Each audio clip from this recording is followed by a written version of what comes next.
ಸರ್ಕಾರದ ಕೃಷಿ ಯಂತ್ರಧಾರೆ ಯೋಜನೆಯ 37 ಯಂತ್ರೋಪಕರಣಗಳು ಕಳುವಾಗಿದೆಯಾ? ಮಧುಗಿರಿ ತಾಲೂಕು ಪುರವಾರ ಹೋಬಳಿಯ ಬ್ಯಾಲ್ಯ ಗ್ರಾಮದಲ್ಲಿ ಸರ್ಕಾರ ರೈತರಿಗೆ ಅನುಕೂಲವಾಗಲೆಂದು ನೀಡಿರುವ ಯೋಜನೆ ಇದಾಗಿದೆ. 2019ರಲ್ಲಿ ಬಂದಂತ ಯೋಜನೆ ಇದಾಗಿದೆ. ವರ್ಷ ಅಸೋಸಿಯೇಟ್ಗೆ ಕೃಷಿ ಇಲಾಖೆಯಿಂದ ಒಡಂಬಡಿಕೆಯಾಗಿತ್ತು. 8 ತಿಂಗಳಿಂದ ಒಂದೊಂದೇ ಸಾಮಗ್ರಿಗಳು ಕಳ್ಳತನ ಮಾಡಿದ್ದಾರಾ? ಈ ಬಗ್ಗೆ ಬಿಜೆಪಿ ಜಿಲ್ಲಾ ರೈತ ಮೋರ್ಚಾ ಅಧ್ಯಕ್ಷ ನಾಗರಾಜು ಈ ಬಗ್ಗೆ ಕೃಷಿ ಇಲಾಖಾ ಅಧಿಕಾರಿಗಳಿಗೆ ಮೌಖಿಕವಾಗಿ ಮತ್ತು ಲಿಖಿತವಾಗಿ ದೂರು ನೀಡಿದರೂ ಸಹ ಯಾವುದೇ ಕ್ರಮ ಕೈಗೊಳ್ಳದ ಅಧಿಕಾರಿಗಳು ಯಂತ್ರೋಪಕರಣ ಕಳವು ಬಗ್ಗೆ ಸರಿಯಾದ ದೂರು ನೀಡುತ್ತಿಲ್ಲವಂತೆ. ಕಳವಾಗಿದೆ ಎಂದು ದೂರು ನೀಡಲು ಹಿಂಜರಿಯುತ್ತಿದ್ದಾರಂತೆ ಕೃಷಿ ಸಹಾಯಕ ನಿರ್ದೇಶಕ ಹನುಮಂತರಾಯಪ್ಪ. ಮಾಹಿತಿ ಕೇಳಲು ಹೋದರೆ ಸರ್ಕಾರಿ ನೌಕರರ ಕೆಲಸ ಕಾರ್ಯಗಳಿಗೆ ಅಡ್ಡಿ ಮಾಡುತ್ತೀಯಾ ಎಂದು ಕಂಪ್ಲೇಂಟ್ ಕೊಡುತ್ತೇನೆ ಎಂದು ದಬ್ಬಾಳಿಕೆ ಮಾಡ್ತಾರಂತೆ ಎಂದು ಬಿಜೆಪಿ ರೈತ ಜಿಲ್ಲಾ ಮೋರ್ಚಾ ಅಧ್ಯಕ್ಷ ನಾಗರಾಜ್ ಗಂಭೀರವಾಗಿ ಆರೋಪಿಸಿದ್ದಾರೆ. ಸರ್ಕಾರದ ಕೃಷಿ ಯಂತ್ರಧಾರೆ ಯೋಜನೆಯ 37 ಯಂತ್ರೋಪಕರಣಗಳ ಕಳವು ಬಗ್ಗೆ ಬಿಜೆಪಿ ಜಿಲ್ಲಾ ರೈತ ಮೋರ್ಚಾ ಅಧ್ಯಕ್ಷ ನಾಗರಾಜ್ ರವರು ಗಂಭೀರವಾಗಿ ಆರೋಪಿಸಿದ್ದಾರೆ. ಬನ್ನಿ ನೋಡೋಣ. ನಾನೆಲ್ಲ ಸರ್ಕಾರಿ ಕೆಲಸ ಮಾಡಕ್ಕೆ ಬಂದಾಗೆಲ್ಲ VC ಐತೆ, ನನಗೆ ಅದೈತೆ ಇದೈತೆ ಅಂತ ಹೇಳ್ತೀಯ. ಕೊಡ್ರಿ FIR ಎಲ್ರಿ FIR ಎಲ್ರಿ ಕಳ್ತನ ಆಗಿರೋದು ಎಲ್ರಿ FIR? ಎಷ್ಟು ದಿನ ಹೇಳ್ಬೇಕ್ರಿ? ಎಷ್ಟು ದಿನ ಹೇಳ್ಬೇಕ್ರಿ? ತೊಂದರೆ ಕೊಡ್ತಿರೋದು ನಾನೆಲ್ಲ ರೈತರು, ನೀವು ತೊಂದರೆ ಕೊಡ್ತಿರೋದು. ಕಳಿಸಿ ಟ್ಯಾಕ್ಟರ್, ನೀನೀಗ ಟ್ಯಾಕ್ಟರ್ ಕಳಿಸಿ ರೈತರಿಗೆ. ಯಾಕೆ ಬರ್ತಾರೆ ನಿನ್ನ ಮತ್ತೆ ಆಗಲ್ಲ ಹುಡಿಕೊಂಡು? ನನಗೆ ಮಾಡೋ ಕೆಲಸ ಇಲ್ಲ, ನಮಗೆ ಕೆಲಸ ಇಲ್ಲ. ನಮಗೆ ಕೇಳೋದು ನಿನ್ನೆ ಕೇಳೋದು, ನಾವು ಬೇರೆ ಯಾರನ್ನ ಕೇಳೋಣ? ಒಬ್ಬ ತಾಲೂಕು ಅಧಿಕಾರಿ ನೀನು, ನಿಮ್ಮನ್ನು ಬಿಟ್ಟು ಬೇರೆ ಯಾರು ಕೇಳೋಣ? ನಾವು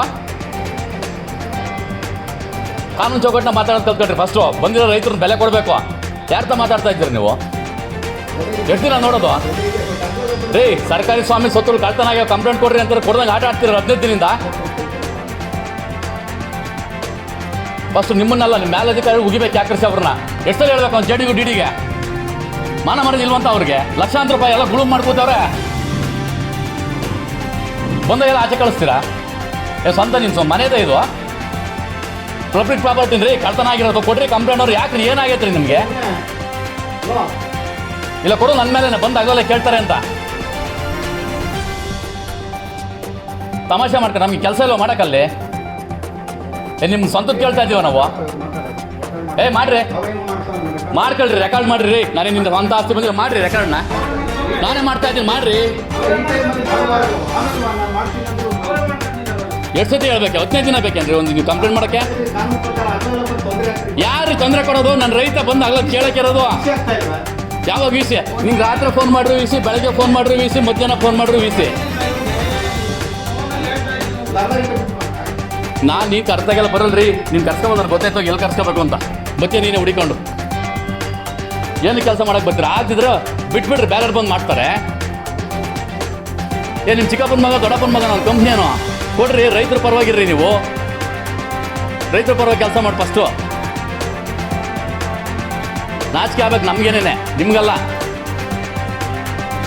ತಗೊಳ್ಳೋ ಸಂಬಳಕ್ಕನ್ನ ಕರೆಕ್ಟಾಗಿ ಕೆಲಸ ಮಾಡಬೇಕು. ಈ ತಪ್ಪು ಮಾಡಿದ್ರೆ ಮತ್ತೆ ಹೆಂಗೆ ಕೂತ್ಕೊಂತೀರಾ? ಅವ್ನು ಯಾವನ ಕಳ್ತನ ಮಾಡೋನು ಕೊಡ್ರಿ ಅಂತಂದ್ರೆ ಅದಕ್ಕೆ ನಿಮ್ಮ ಕೈಲಿ ಆಗ್ತಾ ಇಲ್ಲ. ಮಾಡಪ್ಪ, ರೆಕಾರ್ಡ್ ಮಾಡಿ ನೀನೇ ಮಾಡ್ರಿ. ಅವ್ರಿಗೆಲ್ಲ ಯಾಕೆ ಹೇಳ್ತೀರಾ? ಇನ್ನೊಂದು ಫೋನ್ನ ಮಾಡ್ರಿ. ಎಷ್ಟು ಜನ ಇರಬೇಕು? ಟ್ರ್ಯಾಕ್ಟರ್ ಬೇಕು ರೀ ರೈತರು ಗೇಮೆ ಮಾಡೋಕ್ಕೆ. ಕಳಿಸ್ರಿ ಟ್ರ್ಯಾಕ್ಟರ್, ನೀವು ಕಳಿಸ್ರಿ ಟ್ರ್ಯಾಕ್ಟ್ರು. ಮಳೆಗಾಲ ಆದ್ಮೇಲೆ ಕಳಿಸ್ತೀರೇನ್ರಿ ನೀವು? ಅವ್ರೇನು ಚಿಕ್ಕಪ್ಪನ ಮಗ ದೊಡ್ಡಪ್ಪನ ಮಗನ? ವರ್ಷ ಅಸೋಸಿಯೇಟ್ಸ್ ನಾನು.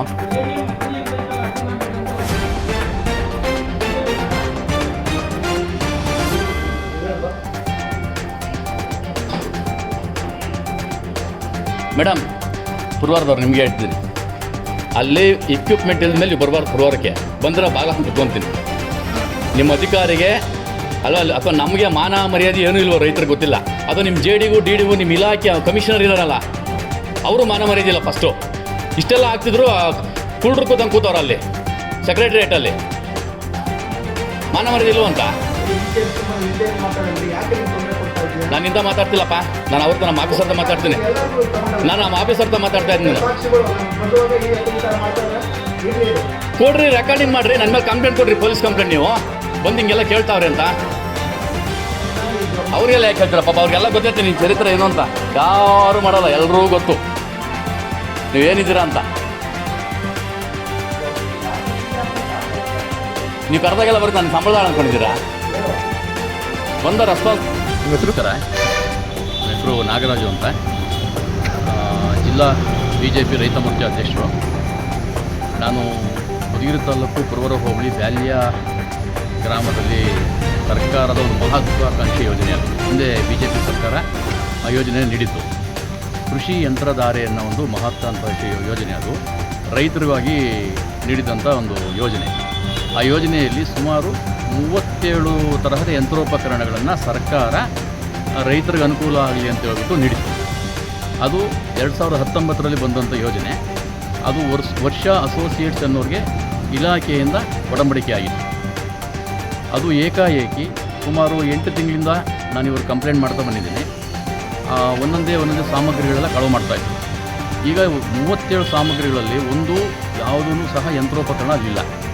ಇವರಿಗೆ ಎಷ್ಟೇ ನಾವು ಮೌಖಿಕವಾಗಿ ಲಿಖಿತವಾಗಿ ದೂರು ಕೊಟ್ಟರೂ ಸಹ ಇವರು ಯಾವುದೇ ಕ್ರಮ ತಗೊಳ್ಳಿಲ್ಲ. ಈ 15 ದಿವಸದ ಈಚೆಗೆ ನಾವು ಅಲ್ಲಿ ಧರಣಿ ಮಾಡಿದಾಗ ಇದೇ ಅಸಿಸ್ಟೆಂಟ್ ಡೈರೆಕ್ಟರು ಹನುಮಂತರಾಯಪ್ಪ ಅನ್ನೋರು ಬಂದು ನಾನು ಪೊಲೀಸ್ ಕಂಪ್ಲೇಂಟ್ ಕೊಡ್ತೀನಿ, ಅವ್ರ ಮೇಲೆ ಕ್ರಮ ತಗೊಳ್ಳೋಕೆ ಹೇಳ್ತೀವಿ. ಇಲ್ಲಿ ತನಕ ಪೊಲೀಸ್ ಕಂಪ್ಲೇಂಟ್ ಕೊಟ್ಟಿಲ್ಲ, ಯಾವುದೇ FIR ಮಾಡ್ತಿಲ್ಲ. ನಾವೇನಾದರೂ ಕೇಳೋಕೆ ಹೋದರೆ ನಮ್ಮ ಮೇಲೆ ದಬ್ಬಳಕೆ ಮಾಡ್ತಾರೆ, ನೀವು ಸರ್ಕಾರಿ ಕೆಲಸಕ್ಕೆ ಅಡ್ಡಿಪಡಿಸ್ತಿದ್ದೀರ ಅಂತ. ಆ ಮಹತ್ವಾಕಾಂಕ್ಷಿ ಯೋಜನೆ ಕೊಟ್ಟಿರೋದೇ ರೈತರಿಗೋಸ್ಕರ. ಮಳೆಗಾಲದಲ್ಲಿ ಉಳುಮೆ ಮಾಡ್ಕೊಳ್ಳೋದಕ್ಕೆ ಟ್ರ್ಯಾಕ್ಟರ್ಗಳು 4 ಟ್ರ್ಯಾಕ್ಟರ್ ನೀಡಿತ್ತು, 65 HP. ಆಮೇಲೆ ರೈತರಿಗೆ ಅನುಕೂಲ ಆಗಬೇಕಾದಂಥ ಎಲ್ಲ ಯಂತ್ರೋಪಕರಣಗಳನ್ನು ಸರ್ಕಾರ ಕೊಟ್ಟಿತ್ತು. ಸುಮಾರು 60-70 ಲಕ್ಷ ರೂಪಾಯಿ ಪ್ರತಿ ಹೋಬಳಿ ಒಂದರಂತೆ ತಾಲ್ಲೂಕಿನಾದ್ಯಂತ ಎಲ್ಲ ಹೋಬಳಿಯಲ್ಲಿ ಕೊಟ್ಟಿತ್ತು. ಈಗ ನಾವು ಬ್ಯಾಲಿದ್ದು ಆ ಥರ ಆದಮೇಲೆ ಎಲ್ಲ ಹೋಬಳಿಗಳಲ್ಲಿ ನಾವು ಅದನ್ನು ಗಮನ ಹರಿಸಿದಾಗ ಯಾವ ಹೋಬಳಿಗಳಲ್ಲೂ ಮಿಷಿನ್ ಸರಿ ಇಲ್ಲ, ಎಲ್ಲ ಮಿಸ್ಯೂಸ್ ಮಾಡ್ಕೊಂಡಿದ್ದಾರೆ. ಆಮೇಲೆ ಇಲ್ಲಿನ ಅಧಿಕಾರಿಗಳ ಭ್ರಷ್ಟಾಚಾರ ತಾಂಡವಾಡ್ತಿದೆ. ಮಾನ್ಯ ಸಹಕಾರ ಸಚಿವರ ಸ್ವಕ್ಷೇತ್ರ ಮಧುಗಿರಿಯಲ್ಲೇ ಈ ಥರ ಆಗಿದೆ. ಮಾನ್ಯ ಗೃಹ ಮಂತ್ರಿಗಳು, ಉಸ್ತುವಾರಿ ಸಚಿವರು, ಅವರ ಕ್ಷೇತ್ರದಲ್ಲೂ ಸಹ ಅವರು ಹಿಂದೆ ಚುನಾಯಿತರಾಗಿ ಇಲ್ಲಿ ಮಂತ್ರಿಗಳಾದಂಥ ಕ್ಷೇತ್ರ. ಇಲ್ಲಿ ರೈತರಿಗೆ ಈ ಥರ ಅನ್ಯಾಯ ಆಗ್ತಿದೆ. ನಾವೇನಾದರೂ ಕೇಳೋಕ್ಕೆ ಬಂದರೆ ನಮ್ಮ ಮೇಲೆ ದಬ್ಬಳಕೆ ಮಾಡ್ತಾರೆ ಇಲ್ಲಿನ ಅಧಿಕಾರಿಗಳು, ಆಮೇಲೆ ಸ್ಪಂದಿಸೋದಿಲ್ಲ. ನಾನು ಮಾನ್ಯ ಜಿಲ್ಲಾ ವರಿಷ್ಠಾಧಿಕಾರಿಗಳಿಗೆ ದೂರು ನೀಡಿದ್ದೀನಿ ಜನಸಂಪರ್ಕ ಸಭೆಯಲ್ಲಿ. ಇಲ್ಲಿ ತನಕ ಯಾವುದೇ ಕ್ರಮ ತಗೊಂಡಿಲ್ಲ. ಪೊಲೀಸ್ನವರು ಕೇಳಿದಾಗ ಹೇಳಿದ್ರು, ಈ ಅಸಿಸ್ಟೆಂಟ್ ಡೈರೆಕ್ಟರು ಹನುಮಂತರಾಯಪ್ಪರು ಸರಿಯಾದ ದೂರು ನೀಡಿಲ್ಲ, ಕಳವಾಗಿದೆ ಅಂತ ದೂರು ಕೊಡೋದಕ್ಕೆ ಈತ ಹಿಂಜರಿತಿದ್ದಾನೆ. ಯಾಕೆ? ಇವರು ಸಹ ಅದರಲ್ಲಿ ಶಾಮೀಲಾಗಿರೋದು ಮೇಲ್ನೋಟಕ್ಕೆ ಕಂಡು ಬರ್ತಾ ಇದೆ. ನಾವು ಕೇಳ್ತಾ ಇರೋದಿಷ್ಟೇ, ನಾನು ರೈತ, ನಮ್ಮ ರೈತರಿಗೆ ಅನ್ಯಾಯ ಆಗ್ತಿದೆ, ನಮಗೆ ಟ್ರ್ಯಾಕ್ಟರ್ಸ್ ಬೇಕು ಈ ಉಳುಮೆ ಮಾಡೋದಕ್ಕೆ. ಸರ್ಕಾರ ಕೊಟ್ಟಿರೋದು ರೈತರಿಗೆ ಅನುಕೂಲ ಆಗಲಿ ಅಂತಲೇ. ಆ ಟ್ರ್ಯಾಕ್ಟ್ರು ಕೊಡೋದಕ್ಕೆ ಏನಿವರು ಒಂದು ಟ್ರ್ಯಾಕ್ಟ್ರು ಇಲ್ಲ. ಆಮೇಲೆ ಅಲ್ಲಿ ಏನು ಕೃಷಿ ಯಂತ್ರಧಾರೆ ಅಂತ ಮಾಡಿದ್ರಲ್ಲ, ಅಲ್ಲಿ ಯಾವುದೇ ಮಿಷನರೀಸ್, ಪ್ರತಿಯೊಂದು ಇಕ್ವಿಪ್ಮೆಂಟ್ಸ್ ಏನೂ ಇಲ್ಲ. ಅಲ್ಲಿ ಎಲ್ಲೋಯ್ತಲ್ಲ. 4 ಟ್ರ್ಯಾಕ್ಟ್ರು ನಮ್ಮ ವ್ಯಾಲಿಗೆ ಕೊಟ್ಟಿದ್ದು. ಆ ಟ್ರ್ಯಾಕ್ಟರ್ ಸಂಬಂಧಿಸಿದಂಥ ದಾಖಲಾತಿಗಳು, ಯಾವ್ಯಾವ ಟ್ರ್ಯಾಕ್ಟ್ರು ಏನೇನು ನಂಬರ್ ಆಗಿತ್ತು, ಅದಕ್ಕೆ ಸಂಬಂಧಿಸಿದ RCಗಳು ಏನೂ ಇಲ್ಲ. ಕೇಳಿದ್ರೆ ಯಾವುದೇ ದಾಖಲಾತಿ ಕೊಡೋದಿಲ್ಲ, ದಬ್ಬಳಕೆ ಮಾಡ್ತಾರೆ. ನಮ್ಮ ಸರ್ಕಾರಿ ನೌಕರರ ಕೆಲಸ ಕಾರ್ಯಗಳು ಅಡ್ಡಿ ಮಾಡ್ತೀನಿ ಅಂತ ನಿನ್ನ ಮೇಲೆ ಕಂಪ್ಲೇಂಟ್ ಕೊಡ್ತೀನಿ, ಪೊಲೀಸ್ ಕಂಪ್ಲೇಂಟ್ ಕೊಡ್ತೀನಿ, ನಮಗೆ ದಬ್ಬಳಕೆ ಮಾಡ್ತಾರೆ, ಧಮಕಿ ಹಾಕ್ತಾರೆ. ಇಲ್ಲಿ ತನಕ ದೂರು ಕೊಟ್ಟಿಲ್ಲ. ಕಳ್ಳತನ ಆಗಿರೋದು ಸಾರ್ವಜನಿಕರ ಆಸ್ತಿ ಪಾಸ್ತಿ ಅಂದರೆ ಸರ್ಕಾರದ ಆಸ್ತಿ. ಇವರ್ಯಾಕೆ ಇವರೇ ಇಲಾಖೆದು ಕಳ್ಳತನ ಆದಾಗ ಇವ್ರು ಯಾಕೆ ದೂರು ಕೊಟ್ಟಿಲ್ಲ? ಇಲ್ಲಿ ತನಕ ಯಾಕೆ FIR ಮಾಡಿಸಿಲ್ಲ? ಸೂಕ್ತವಾದ ತನಿಖೆ ಯಾಕೆ ಮಾಡಿಸಿಲ್ಲ? 1000 ಅಲ್ಲ, 2000 ಅಲ್ಲ, 10,000 ಅಲ್ಲ, 20,000, ಲಕ್ಷ ಅಲ್ಲ, 2 ಲಕ್ಷ ಅಲ್ಲ. ಒಂದೊಂದು ಕೃಷಿ ಯಂತ್ರಧಾರೆಗೆ ಸುಮಾರು 50-60 ಲಕ್ಷ ರೂಪಾಯಿ ಅನುದಾನ ಸರ್ಕಾರ ಕೊಟ್ಟಿದೆ. ಏನಾಯಿತು ಅದೆಲ್ಲನೂ? ಇಡೀ ತಾಲ್ಲೂಕಿನಾದ್ಯಂತ ಎಲ್ಲ ಇದೇ ಥರ ಮಾಡಿದ್ದಾರೆ. ವರ್ಷ ಅಸೋಸಿಯೇಟ್ ಚಿತ್ರದುರ್ಗ ಹಾಗೂ ಇಲ್ಲಿನ ಅಧಿಕಾರಿ ವರಿಷ್ಠಾಧಿಕಾರಿಗಳು ಈ ಕೂಡಲೇ ಇದನ್ನು ಕ್ರಮ ವಹಿಸಬೇಕು.